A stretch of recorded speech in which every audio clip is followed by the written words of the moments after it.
Bon, donc on va parler aujourd'hui de l'islam et va continuer un petit peu la tradition donc des religions qu'on traite dans les conférences. Alors on a déjà fait l'hindouisme, on a déjà fait le christianisme, on a déjà fait le judaïsme et la kabbale.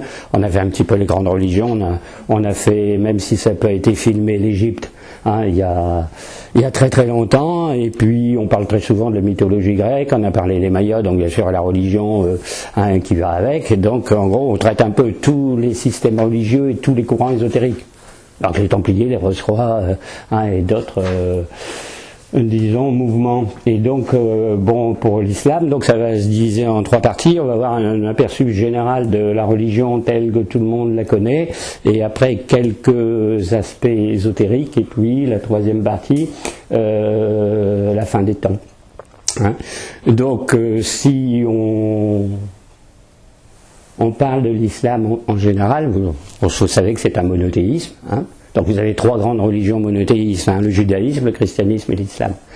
Donc l'islam dit quelle est la révélation finale des religions monothéistes. En gros, ça a commencé avec Adam, vous avez toute la lignée des prophètes bibliques, vous avez le christianisme avec le Christ, etc. Et bien sûr, l'islam étant du 7e siècle, eh bien, elle est à la fois chronologiquement la dernière religion en date, mais en plus, le message du Coran serait censé récapituler l'ensemble du cycle de Adam jusqu'à la fin des temps.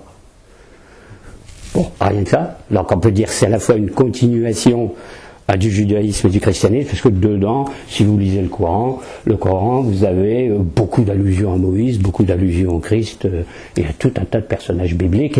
La création du monde se raconte un peu de la même façon. Bon, il y a quelques variantes, mais en gros, il y a une continuation. Et le prophète Mahomet est censé être le sceau de la prophétie, c'est-à-dire le prophète final qui apporte la dernière touche, si l'on peut dire, le dernier complément de la révélation. Et théoriquement, avec lui et avec l'islam, il y a la clôture du cycle. Alors, normalement, ça s'arrête, entre guillemets.